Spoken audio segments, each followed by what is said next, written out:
Selamat datang di channel Pemuja Malam. Jangan lupa like, share, and subscribe ya. Terima kasih. Episode 1. Dunia terlalu kejam untuknya.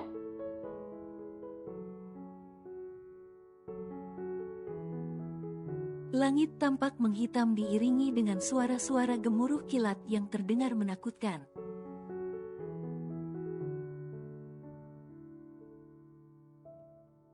Seorang gadis cantik tengah duduk di halte dengan perasaan lesuh dan resah.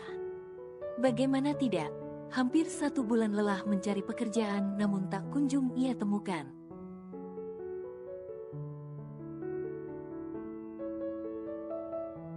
Ternyata mulut kebanyakan orang itu benar bahwa mencari pekerjaan tak semudah membuang pekerjaan begitu saja.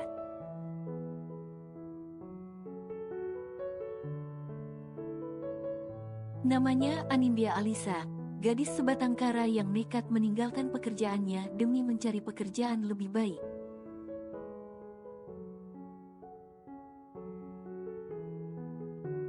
Bukan tanpa alasan ia memilih untuk berhenti sebagai penjaga toko, namun ia hanya ingin memperbaiki kehidupannya yang terbelenggu oleh paman dan bibinya yang kejam itu.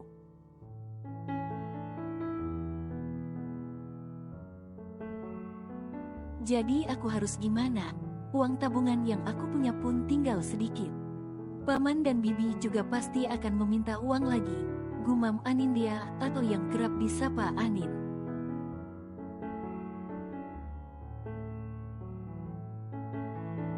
Hujan semakin deras, tubuhnya yang berbalut kemeja putih dan rok di bawah lutut kini sudah berubah menjadi sedikit basah.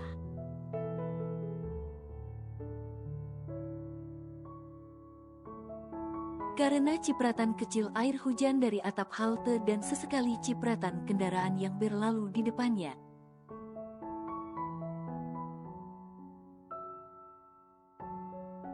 Dingin sekali, apa aku jalan kaki saja, lagi pula rumahku juga dekat, ujar Anin seorang diri.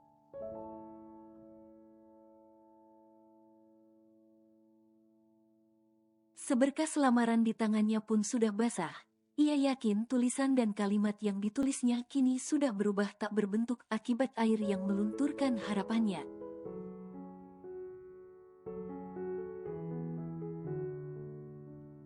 Tak ada payung tak membuat Anin urung untuk pulang. Awalnya memang ingin menunggu hujan reda, akan tetapi waktu terus saja berputar hingga sore menjelang.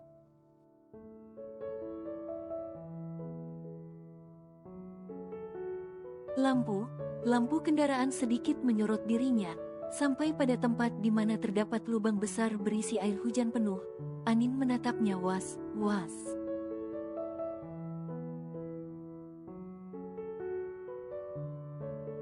Jangan sampai aku terkena air sebanyak itu dari kendaraan yang lewat, celetuk Anin lalu berjalan perlahan.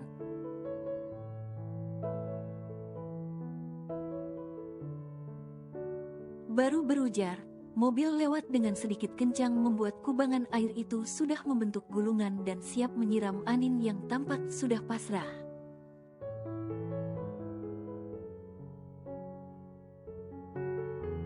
Hei, teriak Anin menatap mobil sedan hitam dengan sedikit kesal. Siapa sangka jika mobil akan berhenti.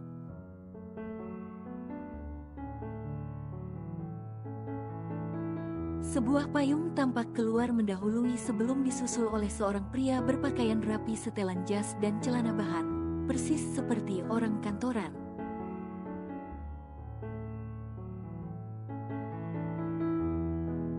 Apa Anda tidak apa? Apa? Tanya pria itu dengan nada bersalah. Iya, tapi lihatlah kau sudah membuat pakaianku kotor dan bau begini, jawab Anin ketus.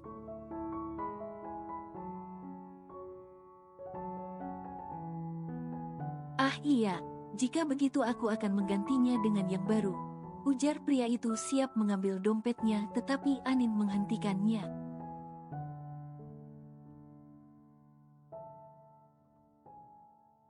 Tidak, aku tidak butuh uangmu, aku hanya butuh ucapan maaf saja, cegah Anin membuat pria itu sedikit bingung.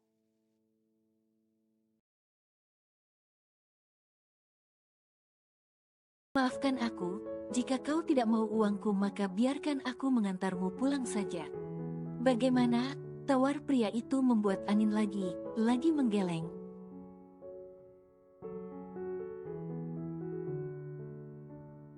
Rumahku sudah dekat. Aku juga sudah mendapatkan apa yang aku mau. Jadi kau boleh pergi dan lain kali hati-hatilah membawa mobilnya.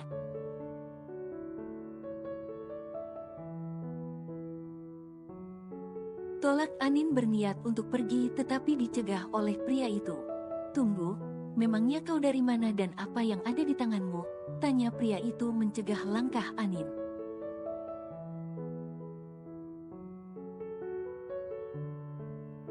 Aku sedang mencari pekerjaan. Tetapi, Anin tak melanjutkan perkataannya. Bagaimanapun ia tidak boleh memberitahu orang lain tentang kesulitannya apalagi jika belum kenal.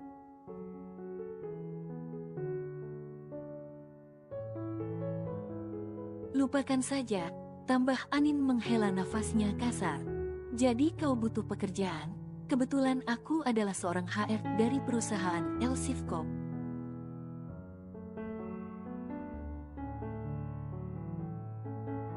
Jika kau memang butuh pekerjaan datang saja ke kantorku dan nanti biar aku putuskan posisi untukmu, ucap pria itu lalu memberikan kartu namanya.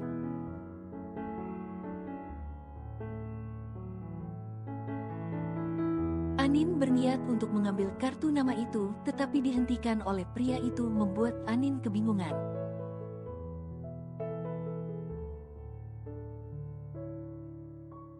Jika kau memegang kartu ini, bisa saja basah dan alamatnya menjadi tidak terlihat. Jadi ayo masuk ke mobilku dan aku akan mengantarmu pulang, ucap pria itu.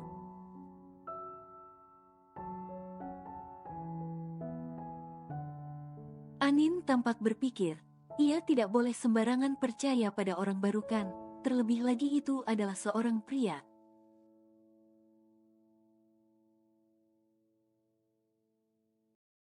Jangan takut, aku tidak akan macam, tambah pria itu yang mengerti tatapan Anin.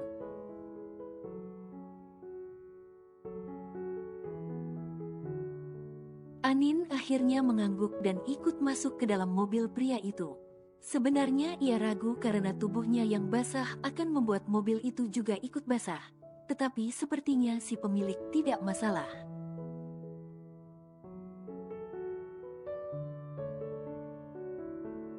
Jadi aku bisa dapat pekerjaan di tempatmu? Tanya Anin setelah beberapa saat di dalam mobil.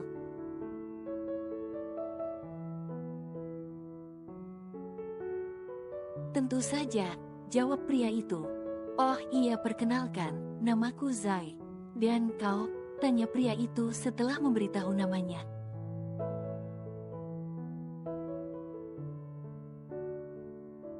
Anindya, kau bisa memanggilku Anin. Jawab Anin diangguki oleh pria itu. Jangan lupa datang ke kantorku ya, ujar Zai diangguki oleh Anin.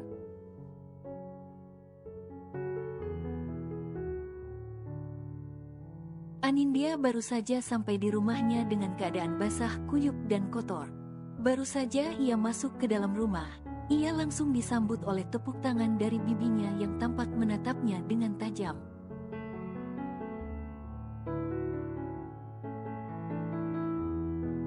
Bagus ya, kamu berhenti bekerja Anin, tanya Rida, bibi dari Anindya. Maaf, Bi, pekerjaan itu sudah tidak cocok untukku. Aku, belum sempat Anin memberikan jawaban, cengkeraman kuat langsung didapatkan olehnya.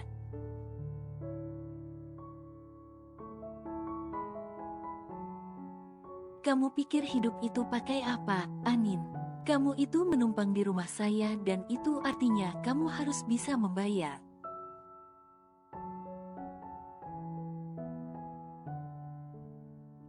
Jika kamu tidak bekerja, bagaimana kamu akan membayar biaya tinggal dan makan kamu?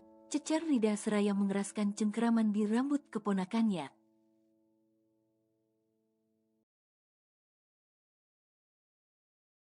Ampun, Bi, aku berjanji akan membiarkan uangnya segera.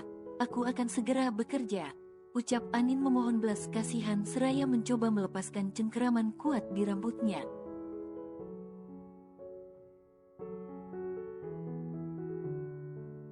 Tidak akan. Berikan uangnya sekarang atau kamu saya usir sekarang juga. Kamu pikir rumah saya panti sosial yang bisa memberikan segalanya cuma.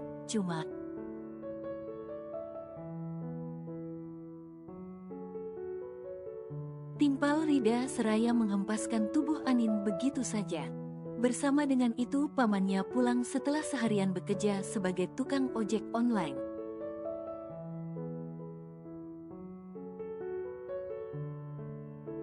Namun bukannya menolong Anin yang tersungkur, pria yang kerap disapa Rudi itu malah menambah dengan menginjak kuku gadis itu.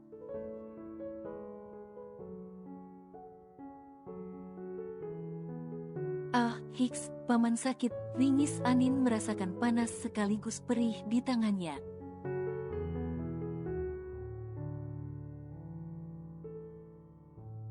Hentikan tangisanmu, kamu pikir kami akan peduli? Ketus Rida seraya menarik tangan Anin untuk pergi ke dapur.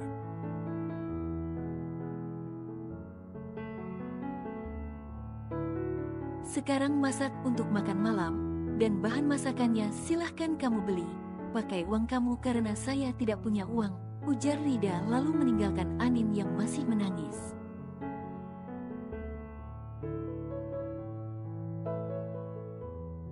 Anin berusaha bangun. Ia meletakkan surat lamaran pekerjaan yang sudah basah tak terbaca itu di meja makan.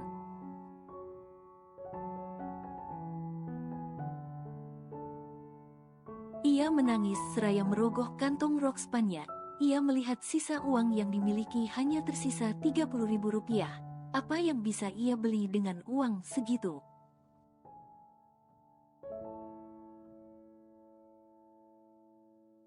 Hicks, ayah, bunda, lirih Anindya memanggil kedua orang tuanya yang telah pergi bertahun-tahun lalu.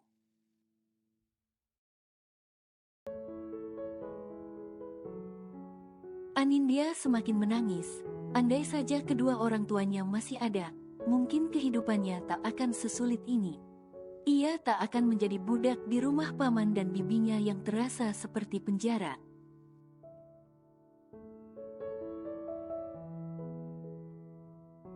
Anindya buru menyeka air matanya saat mendengar langkah kaki.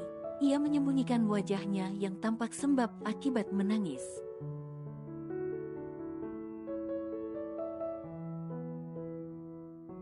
Kerjain tugas gue, ucap Bella seraya melayangkan buku pelajarannya ke arah Anin.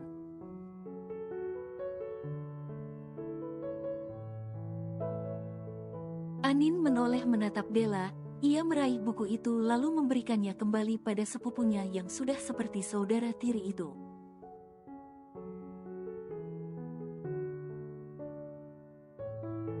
Kan kamu yang sekolah, Del. Kamu juga harus terbiasa mengerjakan semuanya sendiri. Sampai kapan kamu minta aku yang mengerjakannya? Ucap Anin dengan pelan.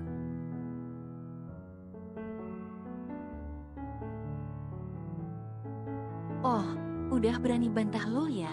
Tunggu sini biar gue panggil mama. Ancam Della lalu segera berteriak memanggil sang mama.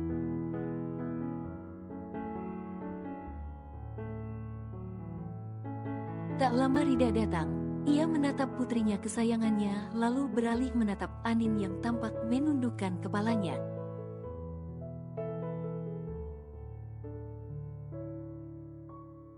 Ada apa ini?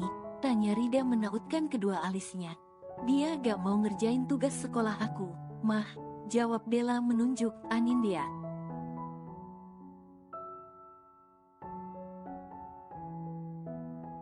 Kerjain tugas anak saya setelah kamu membuat makanan. Jangan buat saya marah jika tak ingin saya usir sekarang juga, ucap Rida dengan tatapan tak suka pada Anin.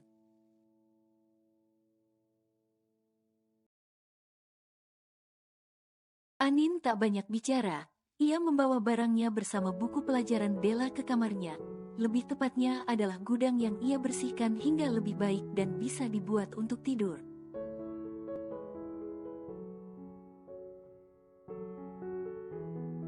Anin jatuh terduduk. Ia memegangi kepalanya lalu kembali menangis seorang diri.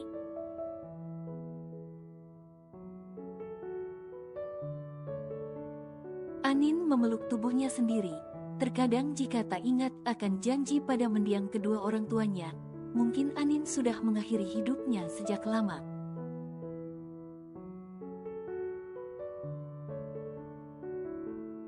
Dunia terlalu kejam untuknya yang hanya sebatang kara. Anin mengganti pakaiannya, ia segera pergi ke warung untuk membeli beras dan juga telur, semoga saja cukup agar makan malam dapat ia siapkan.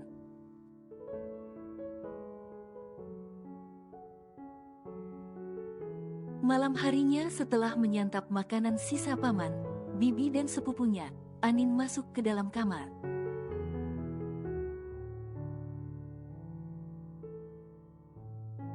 Ia meraih ponselnya yang tampak sudah jelek, ponsel yang ia beli dari hasil tabungannya selama bekerja.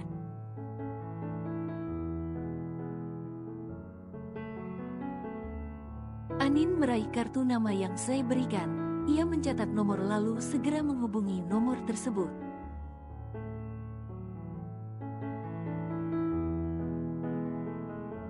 Halo, selamat malam. Malam, Pak Zai. Saya Anin. Saya gadis yang tadi ditolong oleh Anda, sahut Anindya setelah mendengar suara Zai.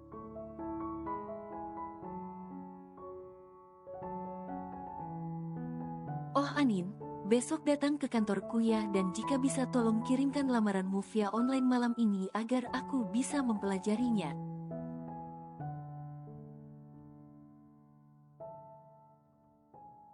Iya, Pak, saya akan kirimkan segera, balas Anin sebelum akhirnya menutup teleponnya.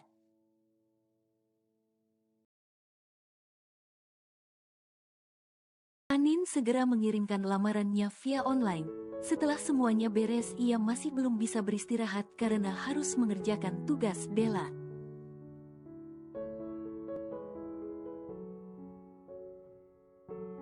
Anin mengerjakan semuanya dengan ikhlas. Terkadang ia berpikir untuk mengeluh pun percuma karena pada akhirnya semuanya harus dikerjakan juga.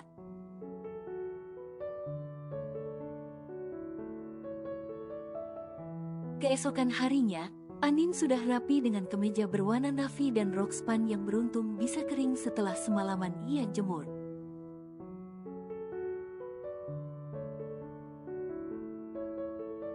Anin segera pergi setelah paman dan bibinya sama berangkat bekerja, sementara Della masih tidur karena masuk sekolah siang hari.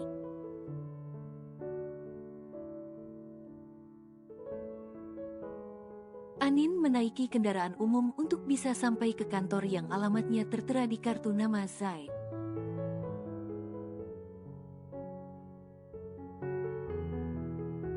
Untung saja semalam ia menyisakan uang 10.000 untuk ongkosnya sehingga ia bisa pergi. Jika saja tidak, ia tak tahu akan pergi dengan apa.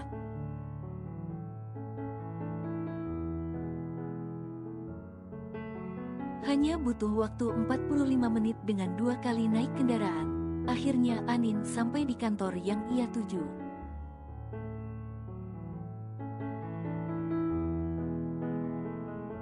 Anin menatap bangunan tinggi nan megah di hadapannya dengan kagum. Gedung itu memiliki puluhan lantai sehingga terlihat hampir menyentuh langit.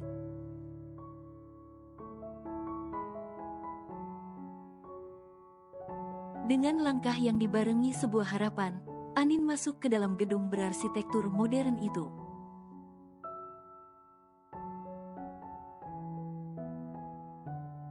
Terlihat sedang terjadi aktivitas kantor dari beberapa karyawan yang mondar-mandir membawa berkas di tangan mereka.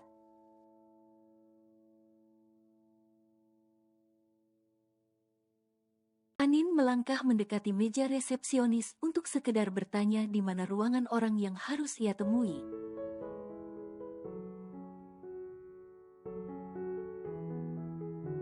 Selamat pagi, ada yang bisa saya bantu? Tanya seorang wanita dengan penampilan yang begitu cantik.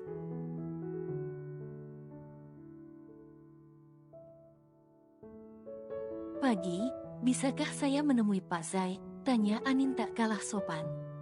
Apa sudah buat janji sebelumnya dengan beliau? Tanya wanita itu lagi.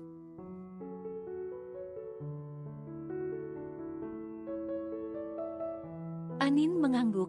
Untung saja ia sempat menelpon Zai semalam dan meminta persetujuan bahwa ia akan datang hari ini agar bisa cepat bekerja.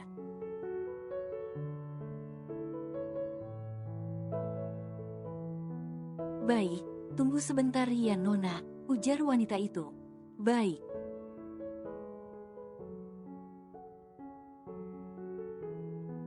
Anin melihat wanita bernama Teksiva itu tengah menelpon, mungkin ia sedang memastikan tentang janji.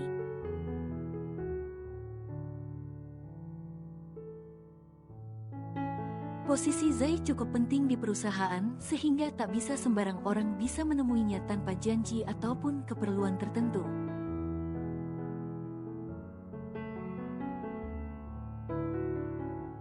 Nona, silahkan naik ke lantai 4 menggunakan lift itu ya, ujar Siva menunjuk lift yang berada di sebelah kanan Anin.